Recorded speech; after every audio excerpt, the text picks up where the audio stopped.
NDTV India के वरिष्ठ पत्रकार रवीश कुमार ने एक बार फिर केंद्रीय स्वास्थ्य मंत्री डॉक्टर हर्षवर्धन पर निशाना साधा है। रवीश कुमार ने अपने फेसबुक पोस्ट के जरिए सुप्रीम कोर्ट को अपनी राय दी है और बताया है कि लोगों का इलाज तब तक नहीं हो सकता जब तक डॉक्टर हर्षवर्धन का ही इलाज नहीं हो जाता।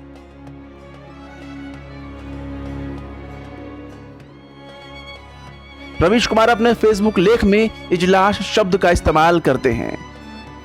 मौके और हालात के मुताबिक सुनवाई के लिए इजलास शब्द का इस्तेमाल किया जाता है। रवीश कुमार लिखते हैं कि सुप्रीम कोर्ट डॉक्टर हर्षवर्धन को इजलास में खड़ा करे। अदालतों की चीख भी जान नहीं बचा पा रही है। सुप्रीम कोर्ट को अब स्वास्थ्य के मामले में केंद्र सरकार के वकीलों से बात बंद कर देनी चाहिए। उनसे पूछे जाने वाले सवाल दीवार से पूछे जाने जैसा है। सुप्रीम कोर्ट जल्दी अपने इजलास में देश के स्वास्थ्य मंत्री डॉक्टर हर्षवर्धन को बुलाए और हर दिन घंटों खड़े रखे। डॉक्टर हर्षवर्धन से पूछे गए सवालों के जवाब से जनता को सही जानकारी मिलेगी। हम सभी को पता है कि हजारों करोड़ों के मंत्रालय के शीर्ष पर बैठा ये शख्स क्या कर रहा था और इस वक्त क्या कर रहा है। अब बात आमने सामने होनी चाहिए। सबसे पहले डॉक्टर हर्षवर्धन से पूछा जाना चाहिए कि किन वैज्ञानिक तथ्यों के आधार पर महामारी के खात्मे का ऐलान कर रहे थे जबकि महामारी उसी वक्त दस्तक दे रही थी। क्या डॉक्टर हर्षवर्धन व्हाट्सएप यूनिवर्सिटी का फॉरवर्ड पढ़कर बयान दे रहे थे? इसी एक सवाल पर उनसे घंटों पूछा जा सकता है। जब देश का स्वास्थ्य मंत्री ही कहेगा कि महामारी खात्मे पर है तो जनता को बेपरवाह होने का दोष नहीं दिया जा सकता। सुप्रीम कोर्ट अपने सामने डॉक्टर हर्षवर्धन से जब सवाल करेगा तो सरकार के झूठ की परतें खुलेंगी।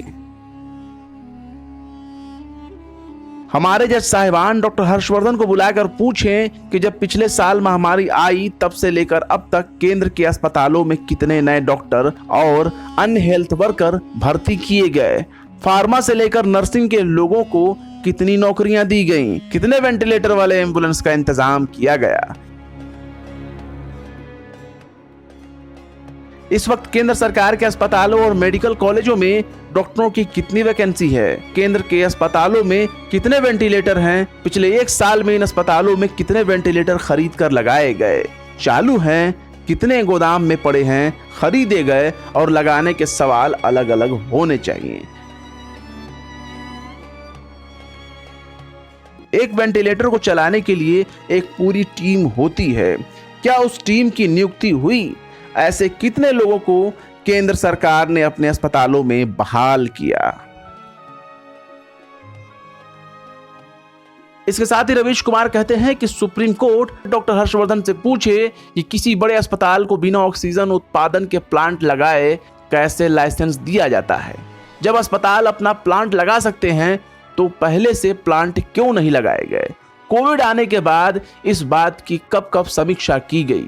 कितने निर्देश दिए गए? दिल्ली के बड़े अस्पतालों के पास अपना प्लांट क्यों नहीं था?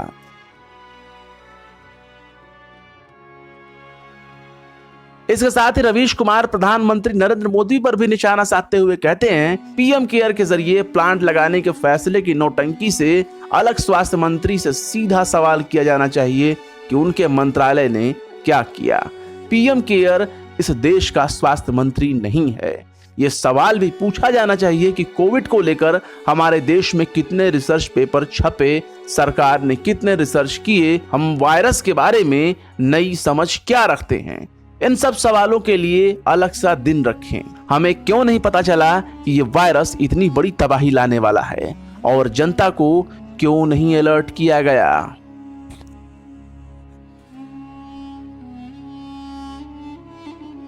अंत में एक बात और, हम आभारी हैं अपनी अदालतों के जज साहिबान के। उन्होंने उस वक्त खुद को कहने बोलने से नहीं रोका जब लोग बेआवाज दम तोड़ गए, अस्पतालों के बाहर ऑक्सीजन और वेंटिलेटर के लिए तड़प तड़प कर मर गए। ये हत्या है जज साहिबान। हत्या की गई है भारत के नागरिकों की, उन्हें मार दिया गया। आपकी आवाज में इतनी दर्द तो है मगर इंसाफ नहीं है। हमें दर्द नहीं चाहिए, इंसाफ चाहिए। लोग अस्पताल की कमी के कारण मार दिए गए, उनकी मौत का इंसाफ आपकी कुर्सी से आती आवाज से नहीं हो रहा। इतने लोग मर गए और किसी एक को सजा नहीं हुई। ये नरसंहार है। ये वक्त कविता लिखने और नारे गढ़ने का नहीं है। मैं देश की अदालतों की दहलीज पर खड़ा होकर पूछना चाहता हूं कि इंसाफ कहां है।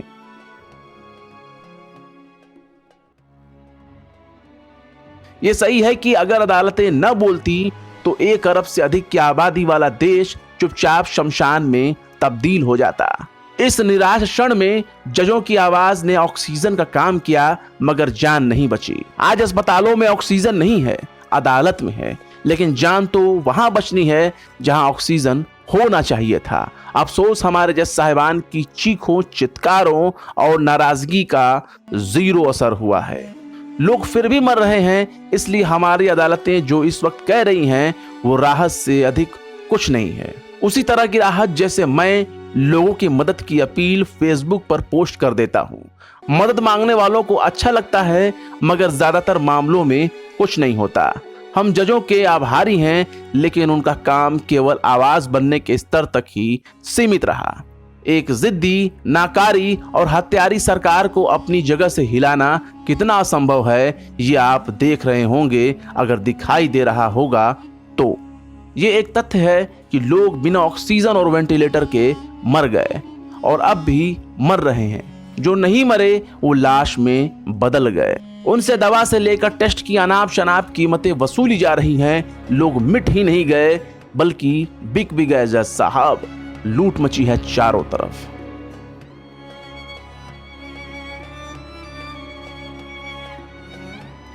और अंत में रवीश कुमार सुप्रीम कोर्ट से मांग करते हुए लिखते हैं कि सुप्रीम कोर्ट से एक नागरिक की गुजारिश है, आप अपने इजलास में स्वास्थ्य मंत्री डॉक्टर हर्षवर्धन को खड़ा करें और खड़ा ही रखें, कुर्सी पर ना बैठने दें। ऑनलाइन सुनवाई में भी हर दिन 6 घंटे खड़ा रखें, सवाल करें।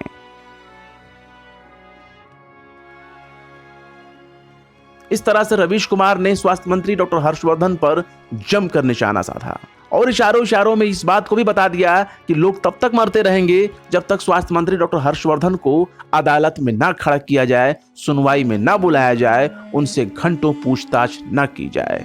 फिलहाल रवीश कुमार के फेसबुक पोस्ट पर आधारित इस वीडियो के बारे में आप क्या कहते हैं, कमेंट बॉक्स में जरूर बताएं। वीडियो पसंद आए तो लाइक करें, शेयर करें और बेबाक, निष्पक्ष, स्वतंत्र पत्रकारिता को सपोर्ट करने के लिए आप हमारे YouTube चैनल टाइम्स मेल को जरूर से जरूर सब्सक्राइब करें। फिर मिलते हैं किसी और वीडियो में एक नई खबर के साथ। जय हिंद।